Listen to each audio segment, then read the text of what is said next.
hay más para aportar, pero igual Carmen hizo una exposición bastante amplia de generalidades que nos ayudan para ir haciéndonos una idea y ahora hacer algún repaso breve.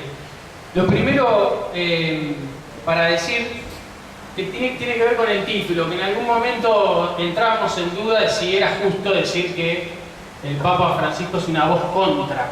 ¿Sí? Vieron que a los que le llevó la invitación dice una voz contra el neoliberalismo.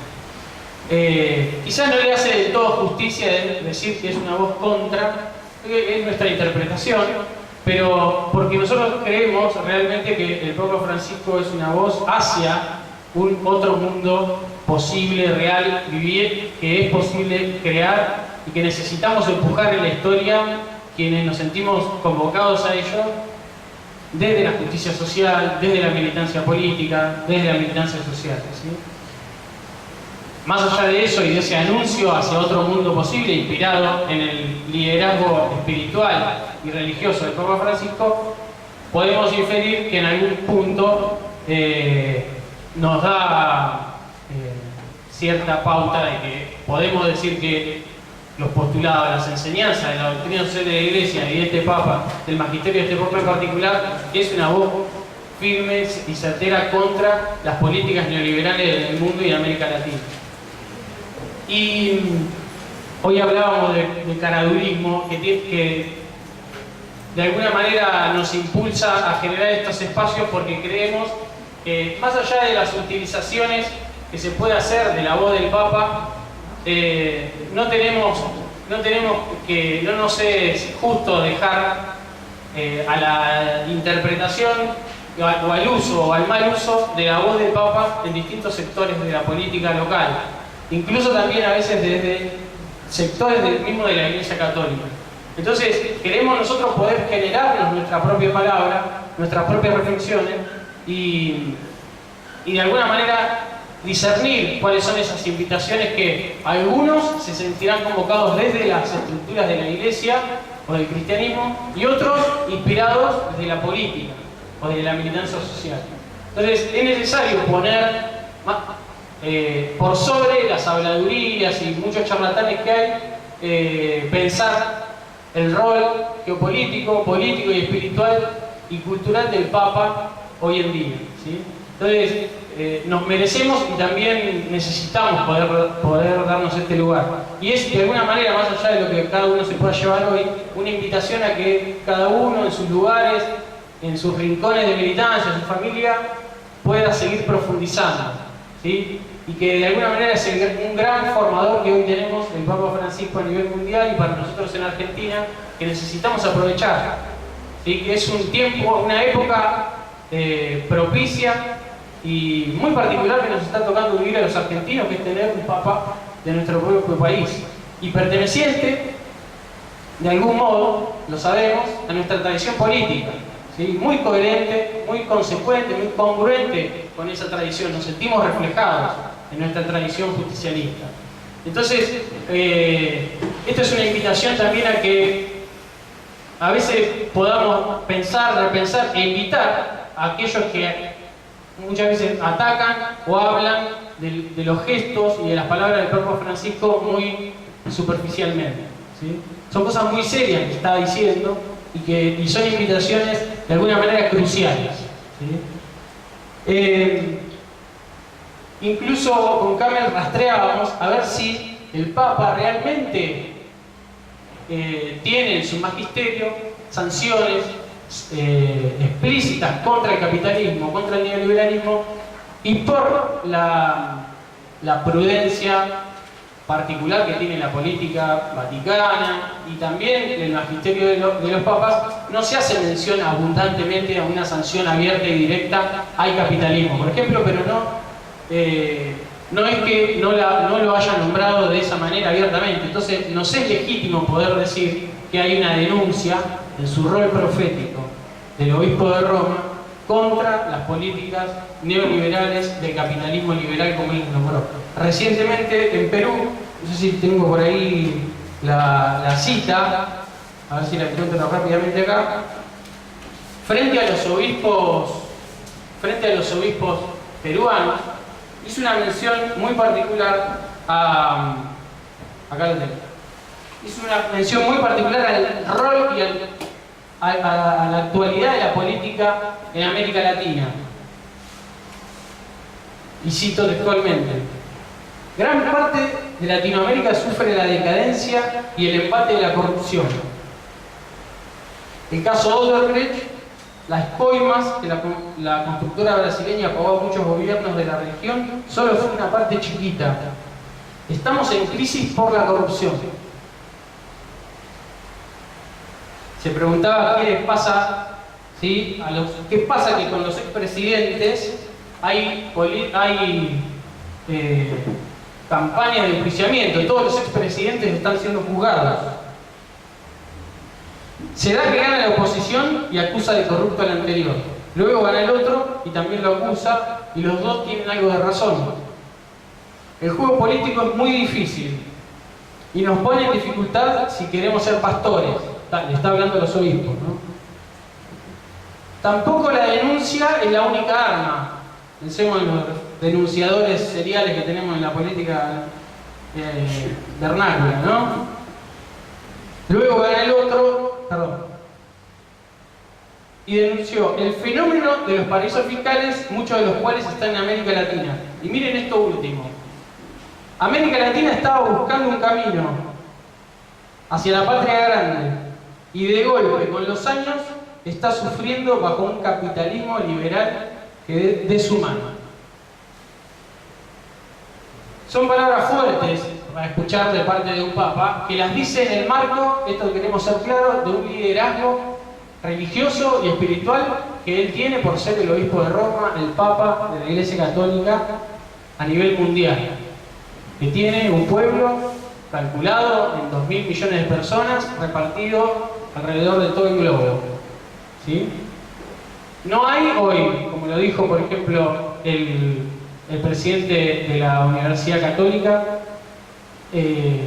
acá en Argentina, no hay, es posible que no sea el hombre más poderoso del mundo, pero no hay seguramente un hombre más influyente alrededor del planeta como lo es el Papa.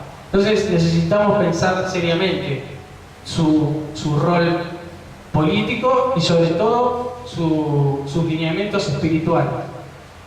Entra entonces en un momento histórico que es con el contexto que nos hacía Carmen, que algunos sociólogos, ¿sí?, filósofos, personas que se han dedicado a reflexionar la historia, nos señalan como una crisis civilizatoria. O sea, la civilización tal cual, occidental, tal cual la conocimos hasta ahora, con sus diversos matices, y el panorama mundial, la repartija mundial del poder, tal cual la conocimos ahora, entró en crisis total, con distintos hechos. Torres Gemelas, la crisis financiera del 2008, las guerras en Medio Oriente. Estamos frente a situaciones mucho más críticas incluso que las que nos había presentado el siglo XX. ¿Sí? El siglo XX de alguna manera entra en crisis las ideas del positivismo, del progreso, ¿sí?, con las guerras mundiales, las bombas atómicas, pero hoy tenemos situaciones, matanzas y sufrimientos humanos y de la tierra que son peores que aquellas. ¿Sí? Todas estas situaciones nos están dando cuenta que hay un paradigma civilizatorio, cultural, que entró en crisis y que es necesario reinventar. Entonces, como dice, por ejemplo, Fray Beto de Brasil y tantos otros, estamos en un momento de cambio de época, ¿sí? Muchos de nosotros o nuestros mayores habían vivido épocas de cambio, ¿sí?, en donde por distintas cuestiones, los avances industriales, del transporte, del petróleo, de la tecnología, vivíamos épocas de cambio. Hoy estamos en un cambio de época total, ¿sí? Entonces hay quienes señalan este momento como una fase terminal, ojalá sea así, del capitalismo neoliberal tal cual lo conocimos. Pero eso no viene gratuitamente, sino que hay que empujarlo y generarlo. Entonces el Papa Francisco de alguna manera es una voz, una inspiración, desde su anuncio y desde las denuncias que el rol profético le implica, hacia otro mundo posible que necesitamos generar. Queríamos brevemente, para tampoco aburrir tanto con palabras, escucharlo un poco a él, y porque muchas veces se dice por qué la Iglesia se mete en política, ¿sí? O el Papa mismo. Y vamos a ver cuál es, con estas palabras que él dirige en distintos momentos, el enfoque particular que nosotros, algunos sintiéndonos dentro de las estructuras de la comunidad eclesial, estamos invitados a vivenciar en la política. Y seguramente a quienes no se encuentran contenidos en esa creencia o en este relato religioso, también nos hacen eco. ¿Cuáles son las razones por las cuales, cuáles son las motivaciones por las cuales yo en algún momento de mi vida me preocupé por la política, me metí en política, en lo social, en lo sindical? Que sea también estas palabras una reflexión personal.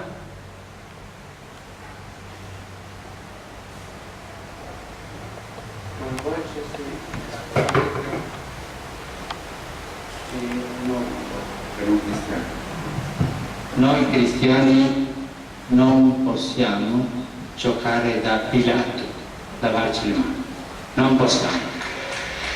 Dobbiamo immischiarci nella politica, perché la politica è una delle forme più alte della carità, perché cerca il bene comune.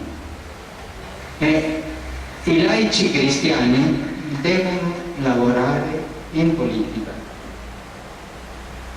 Lei mi dirà, ma non è facile, ma neppure è facile diventare prete. Non ci sono cose facili nella vita, non è facile. La politica è troppo sporcata, ma io mi ammalo. È sporcata perché? Perché i cristiani non si sono mischiati con lo spirito evangelico? È una domanda che ti lascio. È facile dire la colpa di quello, ma io cosa faccio, no? Ma è un dovere. Lavorare per il bene comune è un dovere di un cristiano. E tante volte la strada per lavorare è la politica. Hay gente que se dedica a corromper. No se enganchen con eso, aunque les duele la píldora, aunque les prometan 1000 cosas.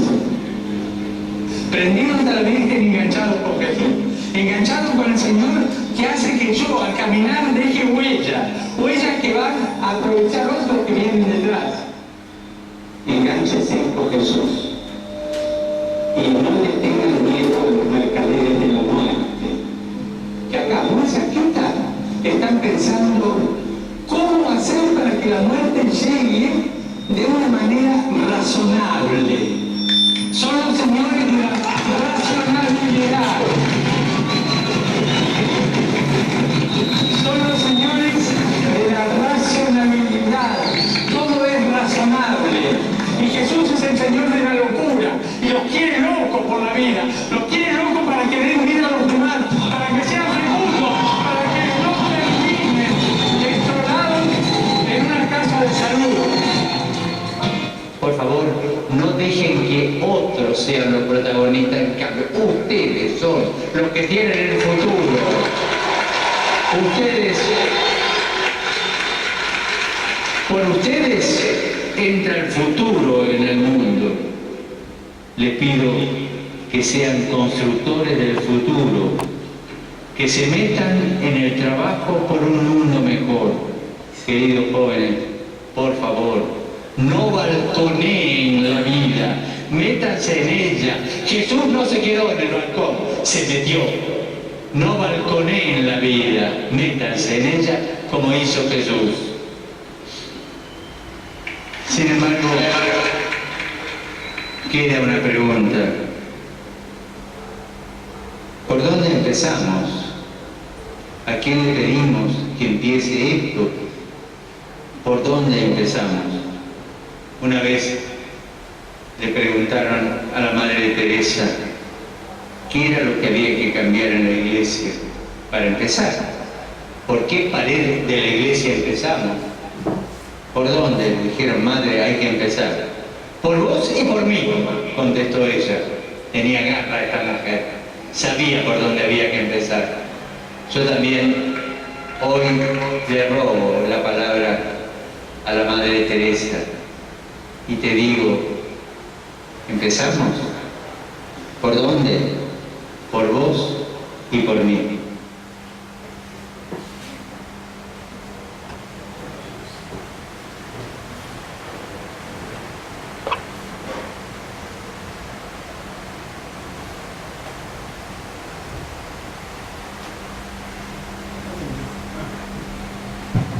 Perdón, bueno, ahí tenemos, vieron que un fragmento es todavía Bergoglio no era, el Papa Francisco no había subido, es una de las tantas participaciones que él tuvo en colaboración con los movimientos de trabajadores excluidos, con la Fundación Alameda y tantas otras organizaciones sociales que en la ciudad de Buenos Aires, en la Arquidiócesis de Buenos Aires, lo trabajaban juntos para denunciar las atrocidades que se veían y que se iban descubriendo con el pasar de los años en el tiempo de su arzobispado, en la trata de personas, contra talleres clandestinos. Le tocó vivir también el post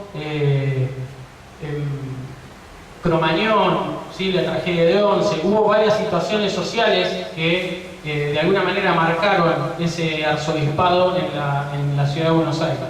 Encima vieron la garra que tenía en las palabras que utilizó ahí en el medio de la plaza. Bueno,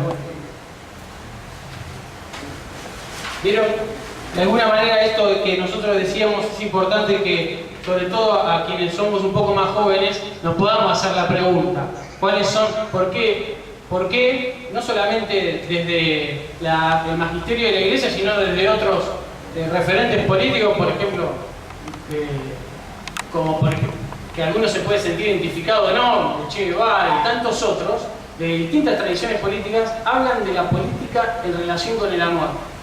En el magisterio de la Iglesia, desde siempre, Pablo VI, y ahora lo vuelve a sacar el Papa Francisco, dice la política como el grado más alto del amor, ¿sí? Entonces, a veces, metidos nosotros en las rosquitas chiquitas, en el chiquitaje, podemos estar tapando un poco esas motivaciones originales que tienen que ver con una acción de amor, ¿sí? hacia el otro, hacia el que más sufre, o como él nos invita, hacia las periferias existenciales. Nosotros venimos de una tradición política que nos señaló en el principio al descamisado, al cabecita negra, al que puso las patas en la fuente, al subsuelo de la patria, ¿sí?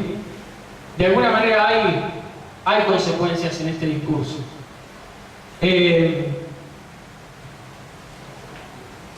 La otra vez con Camel charlábamos o discutíamos que también, más allá de las consideraciones religiosas que se tienen hacia dentro de la Iglesia, la llegada del Papa Francisco, más allá de ser obviamente un regalo del Espíritu Santo, tiene factores de política interna en la Iglesia, ¿sí?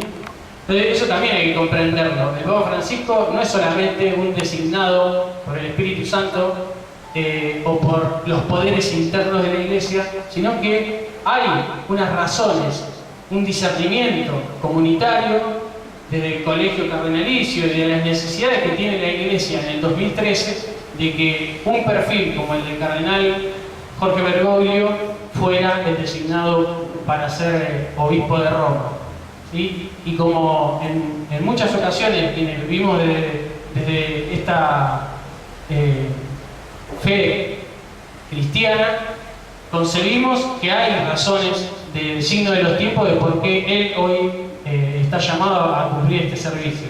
Nosotros sabemos que viene originalmente de una situación crítica, que es la renuncia de un papa como fue Benedicto XVI, que fue un paso muy audaz, que nunca se había dado una sola vez hace 1000 años del obispo de Roma, una renuncia, porque ese papa dice que por el discernimiento personal que venía haciendo y los requerimientos que tenía la iglesia en ese momento ya no sentía que tenía que dar un paso al costado. Entonces, con esa audacia viene un papa como Francisco, que él se considera, aparte de la geografía del fin del mundo, en un momento en el cual estas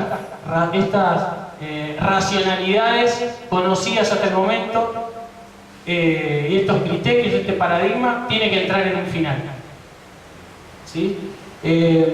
Nosotros sabemos que internamente había y hay problemáticas que tienen que ver con lo financiero en el Vaticano, que tienen que ver con los escándalos sexuales. O sea, hay muchas tareas internas que el Papa tuvo y tiene que hacerse cargo. ¿Sí? Y por eso también está adoptando una circulación, viajes constantes alrededor del mundo en distintos lugares donde está más en crisis, no solamente lo eclesial, sino las realidades humanas generales. ¿Sí? No solamente había crisis religiosa y eclesial, católica dentro de Chile y en Perú, sino que también Chile y Perú, como Colombia, como Cuba, Estados Unidos, Lampedusa en Italia y otras regiones que ha visitado, Jerusalén, son periferias existenciales que contienen, a veces en sociedades opulentas, también grandes situaciones marginales. ¿Sí? En el lugar donde pisa va y señala esas periferias, ese sufrimiento humano y ese sufrimiento de la tierra. Por eso, en todo momento está señalándonos, que es lo primero que vemos: el sufrimiento de la tierra y el sufrimiento del hombre. La ausencia de la paz social en muchos rincones del planeta. Hoy lo veíamos en el mapa.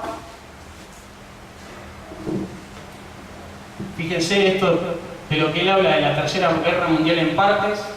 La ausencia relativa de conflictos en América Latina, gracias a Dios, y la presencia de los conflictos en otros lugares del mundo, donde en el 2013, por ejemplo, se encontraba a nivel internacional.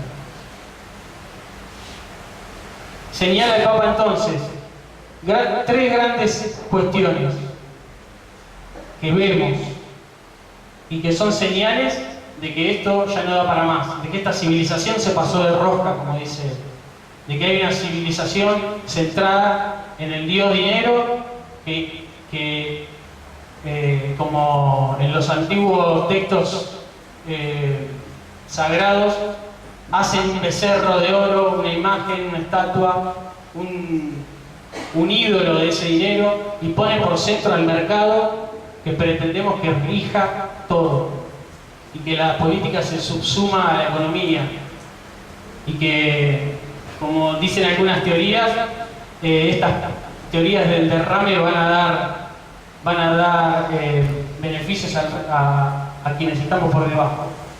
Esos son señalamientos que hace el Papa, y que la ausencia de paz social, el sufrimiento de los trabajadores, ¿sí?, la falta de inclusión de los pobres y el sufrimiento de la tierra son señales de que esto ya no da para más. Entonces, hagamos juntos una metodología como la que la Iglesia en América Latina hace ya varios años nos enseña. Esto del ver, juzgar y actuar, que en los documentos del Papa nos podemos encontrar. Vemos con el Papa una situación de crisis total. Y el Papa juzga también en sus documentos y en sus discursos cuáles son las razones. Esto no se venía dando con tanta claridad en los papados anteriores. Sí, en los primeros tiempos de Juan Pablo II, con otro rol geopolítico,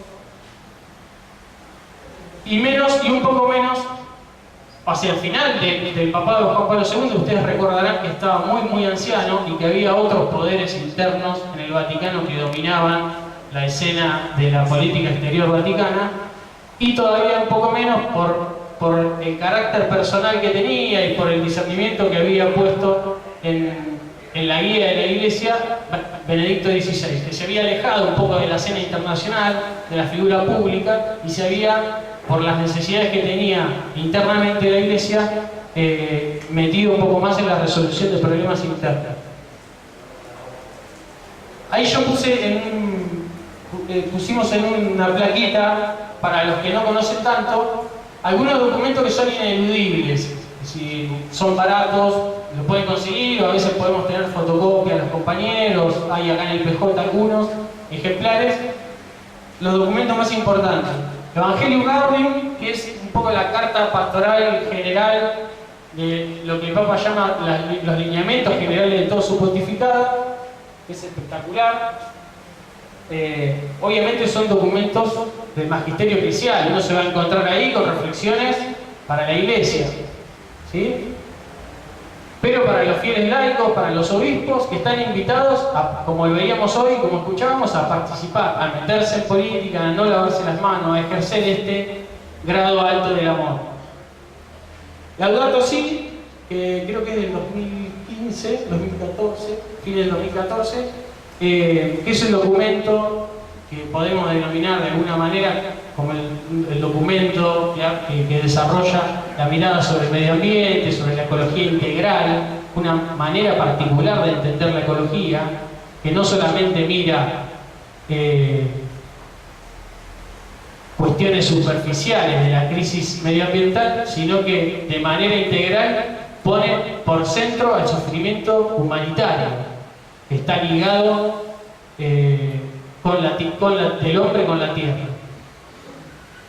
Y Amoris Laetitia, que es un documento que desarrolla algunas cuestiones un poco más ligadas a los principios morales, que es fruto del sínodo de los obispos, pero que tiene pasajes, son muy importantes para comprender algunas lecturas de la cultura de la época, que nos están llevando, ¿sí?, con los valores que nos impulsa este mercado neoliberal, esta civilización que se pasó de rosca, esta civilización del descarte humanitario, a comprender cómo en nuestra vida personal, íntima, incluso de la familia, de la pareja, también ahí se licúan los vínculos, ¿sí? Y estamos viviendo junto con la tierra, junto con la humanidad, una crisis, ¿sí?, de los valores. Entonces es importante, es un documento que tiene posibilidad de pispear, es importante por ahí también conocerlo. Y después algunas sugerencias de discursos importantes. Hay otros, por ahí alguno recuerda a otro. Ahí nosotros citamos el de los jóvenes a Río, que inmediatamente fue nombrado, donde una de las cosas que dice es esto de que salgan, que los jóvenes hagan lío, pero que quedó esa frase nada más, pero que habla de la salida, de la iglesia en salida, de la iglesia que tiene que ser una iglesia pobre, con medios pobres y para los pobres. Y que este refuerzo del salir a los pibes, a los laicos, a los obispos, tiene que ver con un modo de entender incluso para nosotros la militancia política y social. A veces podemos estar muy cómodos en zonas de confort, en nuestros locales partidarios, en nuestros locales sociales, y nos cuesta un montón salir hacia afuera, a buscar a esos compañeros que están sufriendo, que viven las marginalidades, acá en Mar del Plata, por ejemplo, ¿sí?, que podemos a veces estar muy enredados en la rosquita y tenemos el lugar político, peronista si se quiere, para trabajar y lo venimos dejando de lado. Nosotros podemos hacer consecuencia de estas invitaciones también. Bueno, la visita a Tierra Santa, los distintos momentos en donde en los 3 años desde que se generó el movimiento el encuentro de movimientos sociales a nivel mundial, 2014, 2015, 2016, hace poco también en Temuco hubo otro encuentro, acá algunos compañeros estuvieron presentes. El Papa Francisco especialmente reconoce en ese sujeto un cómplice en el empujar la historia, sobre todo en América Latina y en el tercer mundo, como se decía antes, un cómplice en el empujar otro mundo, otra realidad posible, otra humanidad. Son muy importantes los discursos de los movimientos sociales. En el último, por ejemplo, en Temuco, la zona de la Araucanía, donde estaba con mucha atención la problemática de los pueblos mapuche, del pueblo mapuche, habla de la unidad, de la necesidad de la unidad de los movimientos sociales, que hoy hizo referencia a Juan Manuel al principio. Una unidad que no es uniformidad, que es una unidad en el reconocimiento de la diferencia, en el mutuo reconocimiento de la diferencia, y como él dice, se puede graficar a nivel internacional o mundial en una globalización, no con la forma de una esfera, sino con la forma de un poliedro, que tiene muchas caras, donde cada cara tiene una particularidad, donde cada cultura tiene que tener un lugar. El Papa le decía a los mapuches: ustedes son parte de América Latina. Son en un momento en donde en Chile y en Argentina la cuestión mapuche, o la cuestión no mapuche, sino de la tierra, de la extranjerización de la tierra, es una problemática, es un reflejo de toda esta crisis que venimos desarrollando. Otros discursos, quizás con algunos elementos políticos a nivel internacional, como el del Parlamento Europeo, en donde le pide a Europa que se deje de centrarse en los desarrollos que tienen que ver con el mercado y el dinero, y se pongan a pensar en la crisis humanitaria que sufren las costas de los países que reciben los migrantes de Medio Oriente y de África. Es hora de favorecer las políticas de empleo y de volver a darle dignidad al trabajador. No se puede tolerar millones de muertos de hambre mientras se desechan alimentos. Los exhorto a trabajar para que Europa redescubra su alma buena. Ha llegado la hora de construir juntos una Europa que no gire en torno a la economía. En el Capitolio tiene una presentación que es imperdible, ese discurso. Si lo pueden buscar, todo está colgado en internet para leerlo o para verlo, ¿sí? en video, en formato de video. Toca las cuestiones del fundamentalismo, de la inmigración, de la pena de muerte y el uso de las armas, que en Estados Unidos ya sabrán ustedes, es un gran problema. De los jóvenes y de la familia. Y miren lo que dice sobre la guerra y el tráfico de armas. Hay que defender la vida humana en cada etapa de su desarrollo.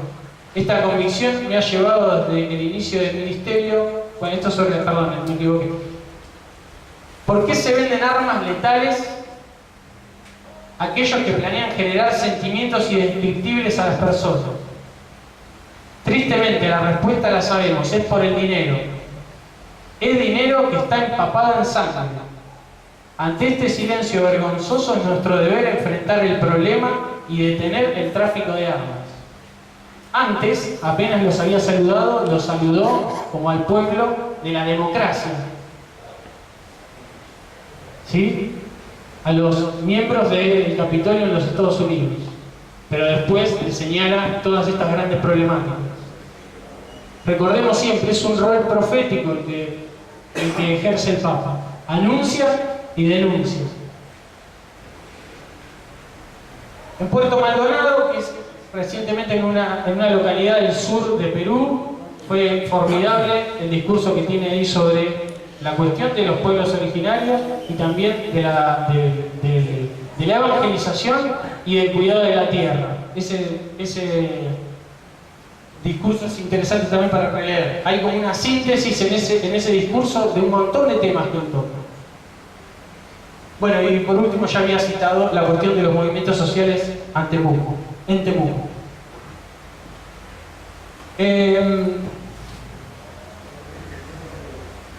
Entonces, decíamos, vimos con el Papa Francisco las situaciones de crisis a nivel mundial.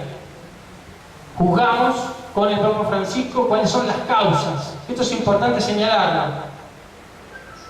Elder Cámara decía, el famoso obispo brasileño, que él cuando daba de comer a los pobres los felicitaban, pero si preguntaba por qué tenían hambre esos pobres, decía que era un obispo rojo, un marxista, un comunista. Lo mismo dice el Papa Francisco, y eso empezó a tomar mayor crudeza con el correr del tiempo. No porque el Papa Francisco se haya puesto más duro, sino porque los reflejos de la crisis mundial y en Argentina en particular se están viendo con mayor crudeza. La crisis de los trabajadores, la crisis de los pueblos originarios, de la tierra, la persecución política, ¿sí? Entonces es inevitable que los voceros de los grandes grupos económicos, de los grupos del poder concreto, tengan que atacarlo. Y es inevitable que lo ataquen. Ya lo hacían desde el principio porque son más inteligentes que nosotros quizás y porque son los primeros interesados. Los grupos comunicacionales en los Estados Unidos y en algunos lugares de Europa enseguida empezaron a atacar, la Fox, ¿sí? Y otras cadenas. Y en Argentina en particular ustedes habrán visto algunos referentes, Leuco, los de Clarín, ¿cómo se llaman? No se me fue el nombre. Recientemente, el problema de Francisco tituló Clarín. Bueno, Durán Barba ni hablar. Van der Kooi, el otro compañero que tiene. El problema de Francisco fue el titular de una editorial hace un par de semanas atrás. Saben que hubo una disputa en algún momento del rol, de la figura, de las palabras y de la interpretación que algunos quieren tener de ser voceros localmente. Como dijo la conferencia episcopal, el Papa habla por sí solo, no necesita ningún traductor. Nosotros bien podemos leer, escuchar y entender lo que él está señalando. Pero en los gestos, en las palabras, molesta, incomoda, ¿sí? Y es inevitable que lo ataquen. Entonces hoy recién hablamos con algunos compañeros. ¿Cómo hago para hablar en una sala de maestro, en el lugar de trabajo, con compañeros que le dan? Y muchas veces son hermanos y compañeros que para nosotros, para mí por ejemplo, que vengo de algunas comunidades eclesiales, grandes católicos. En otro momento grandes defensores de la figura del Papa. Y hoy le pegan. Es tan grande el interés, que incluso se ve cercenada hasta la figura del Papa de Roma. O sea, miren qué grande que es el interés de poder político y económico. Y cómo va al corazón de nuestras comodidades. Y termino con algunas menciones rápidas. En el documento Evangelii Gaudium hay un recorrido a esto del ver, juzgar y actuar, que uno puede discernir o darse cuenta en distintos capítulos, y hay menciones que son muy interesantes a la inseguridad y a la violencia, por ejemplo, como reflejo de esta crisis, ¿sí? Que son interesantísimas para leer. Cómo incluso podemos tener una mirada comprensiva de los fenómenos de violencia, que a veces son perpetrados por sectores juveniles, o sobre todo se intenta señalar que los culpables son los jóvenes, los pibes, y hay de fondo una problemática más acuciante que tiene que ver con la cultura, que tiene que ver con el modelo económico y político al cual nosotros mismos los estamos empujando. El sufrimiento de la mujer, la cuestión de las migraciones y los conflictos bélicos ya lo hemos mencionado.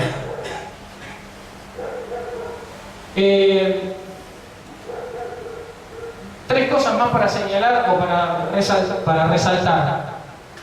Si nosotros podemos decir, hay algunas consideraciones que nos generan líneas de acción para el trabajo y para la acción política, para la acción social y también en la iglesia, nos parece señalar la cuestión de la unidad, ¿sí? La cuestión de la unidad como un horizonte hacia el cual tender, que implica una voluntad cierta y efectiva de parte de los colectivos eclesiales, políticos, sindicales. Esto de entender la globalización con la imagen del poliedro. En segundo lugar, la militancia en salida, que hablan los laicos, pero nosotros podemos hacer un traspaso, la militancia en salida, salir de nuestras zonas de comodidad. Y por último, podemos decir muchas más, después podemos dar el micrófono acá a los compañeros, podemos dar muchas más. 4 principios que el Papa en Evangelii Gaudium señala como principios que nos van a llevar hacia la paz social. porque nos tienen que empujar hacia la paz social y hacia la inclusión de los hermanos que más sufren, de los pobres.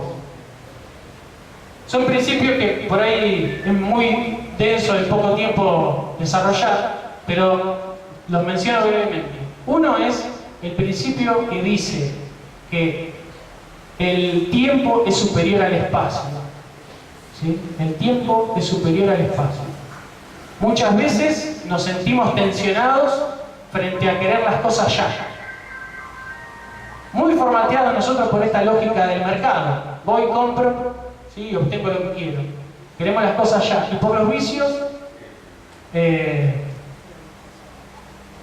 clase, si se quiere, de ser nosotros los protagonistas, de ser nosotros los que ocupamos los lugares, de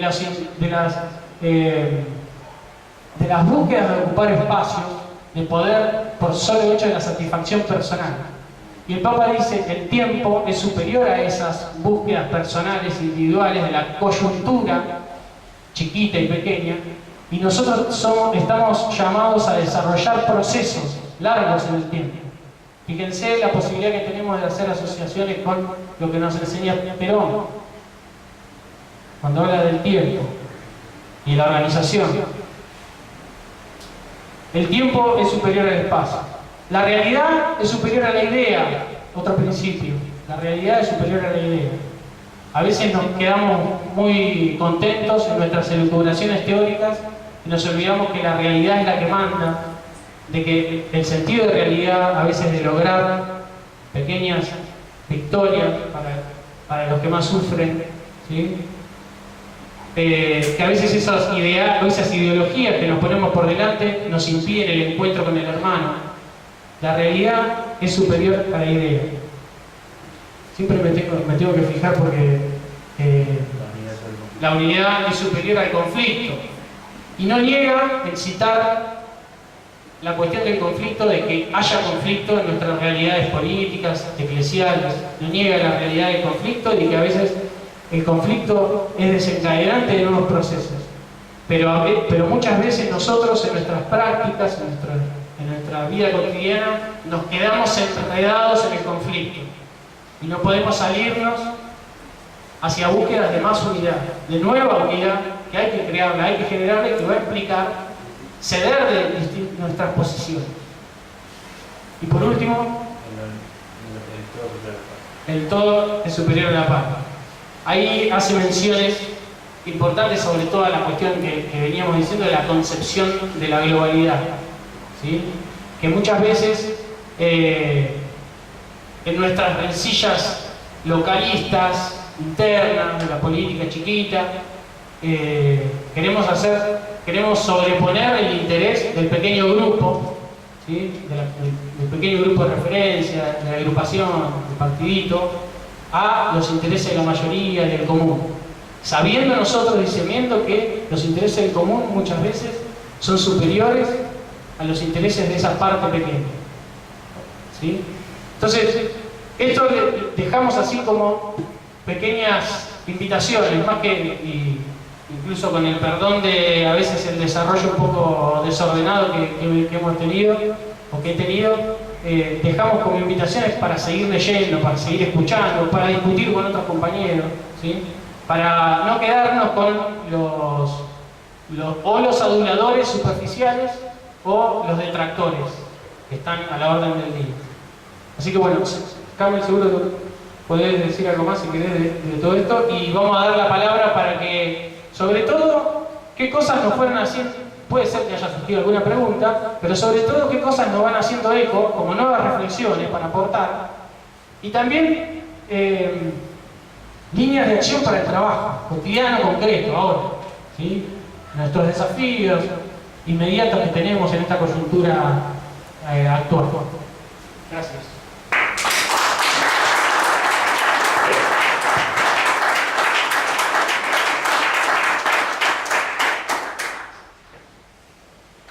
Bueno, nosotros ponemos a disposición este micrófono para todo aquel que quiera aportar algo, consultar o tener un debate sano y afable.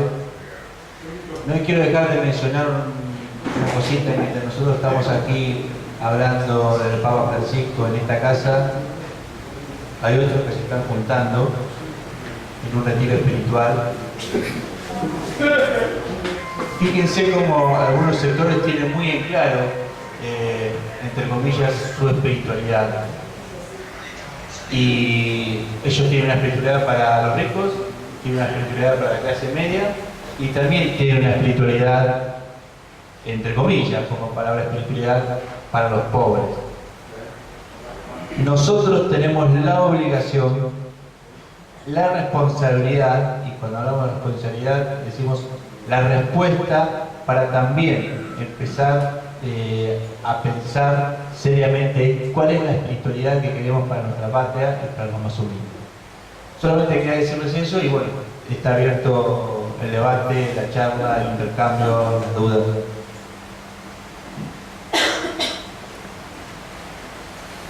Lucas.